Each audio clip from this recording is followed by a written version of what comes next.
vai estudar funções, o que a gente tem que ter claro é o que são funções.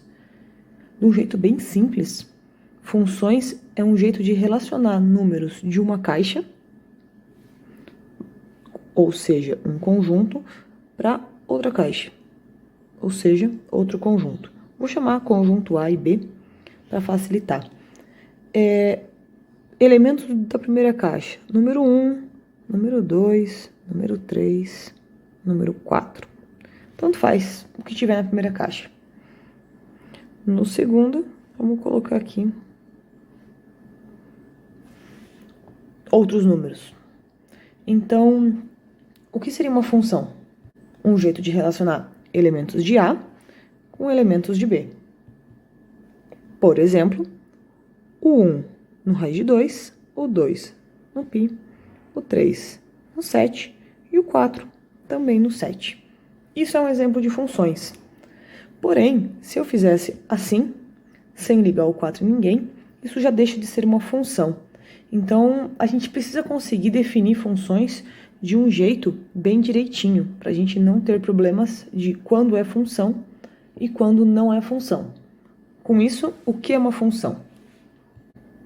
Dados dois conjuntos A e B não vazio, é a situação que a gente tinha ali em cima, dizemos que f de A em B é uma função se acontecer a seguinte situação: todo elemento de A estiver associado a um único elemento de B por meio da função f, no caso.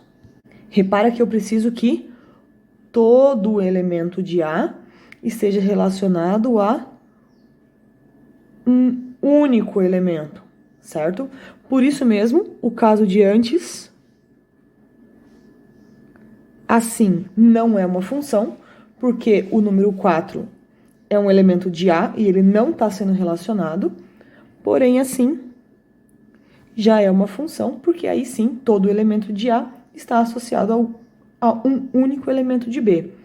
Logicamente que se eu colocasse mais uma flechinha aqui no 3, ligando, por exemplo, aqui no π, isso também deixa de ser uma função. Por quê? Porque não é mais um único elemento que está sendo relacionado. O 3, ele está sendo associado a dois números distintos. Se são dois números distintos, deixa de ser função, certo? Então, a gente consegue fazer várias funções. Lógico que, normalmente, a gente tem alguma lei de funções, mas isso é para daqui a pouco. Deve existir um nome mais bonito do que falar conjunto A e conjunto B, ou conjunto de saída e conjunto de chegada. Então, vamos dar nome a esses conjuntos A e B.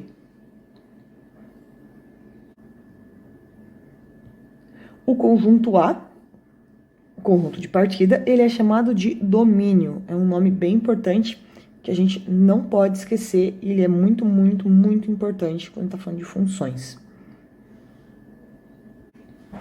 Já o conjunto de chegada, B, é chamado de contradomínio. Esse cara aqui, ele é importante, mas ele não é o mais importante das nossas funções, tá? Mas a gente precisa saber o nome dele. Por que ele não é o mais importante? Vamos voltar aqui. Vou criar de novo uma função. 1 no raiz de 2, o 2 no π, o 3 no raiz de 2 e o 4 no π. Repara aqui, o meu domínio, certo? São os números 1, 2, 3 e 4. E o meu contradomínio é raiz de 2, π e 7. Mas o 7, ele não tem tanta importância porque não tem ninguém do domínio sendo associado a esse número. Então, o que para nós é mais importante são os números do nosso contradomínio que estão relacionados com alguém do conjunto A, ou melhor dizendo, do domínio. E esses elementos, eles formam o conjunto chamado imagem.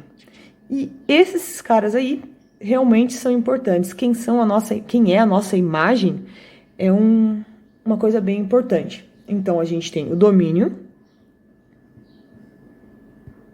que é o conjunto A, o contradomínio, que é o conjunto B, e a imagem. E desses, os mais importantes são domínio e imagem. Imagem é o que a gente chama que ele é um subconjunto do contradomínio. Então, só vou escrever direitinho quem é a imagem, de um jeito mais formal. Os elementos do contradomínio, que estão associados a algum elemento do domínio, formam o conjunto que a gente falou então, imagem. Então, aqui a gente já tem definido, basicamente, todos os elementos de uma função.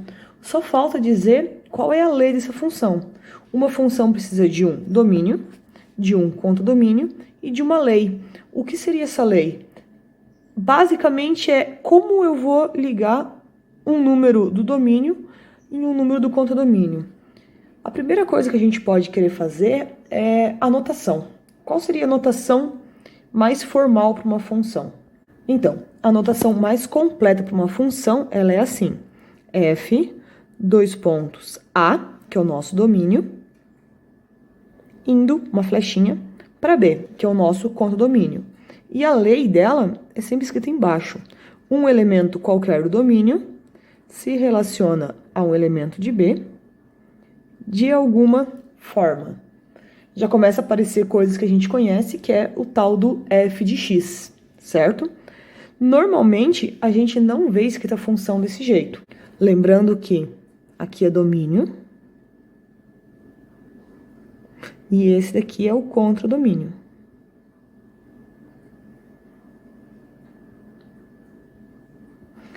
E essa daqui é a lei de formação.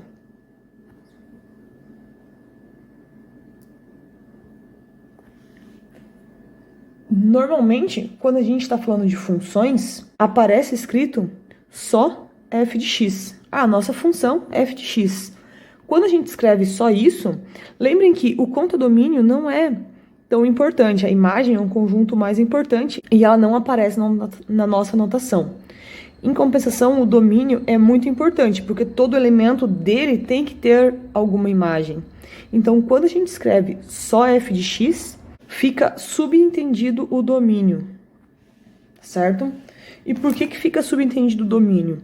Porque se a gente tivesse uma função, adiantando um pouco o conteúdo, f de x, cuja lei seja x mais 1, fica subentendido que eu posso pegar o domínio da minha função f como qualquer número real. Não tenho problema com isso. Porém, se eu tivesse uma outra função g que fosse raiz de x, eu não posso deixar subentendido que o domínio é o mesmo conjunto dos números reais. Porque eu não posso fazer raiz de números negativos.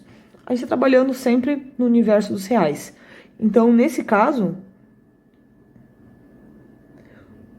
fica subentendido que o domínio de G é todos os reais não negativos, ou seja, todos os reais positivos e o zero. Que daí eu posso trabalhar com todo mundo. Então, sempre quando a gente não utilizar a definição completa, a gente tem que imaginar claramente quem são os domínios. Normalmente a gente pensa o domínio como o maior conjunto que eu posso pegar de elementos que eu posso colocar na minha função.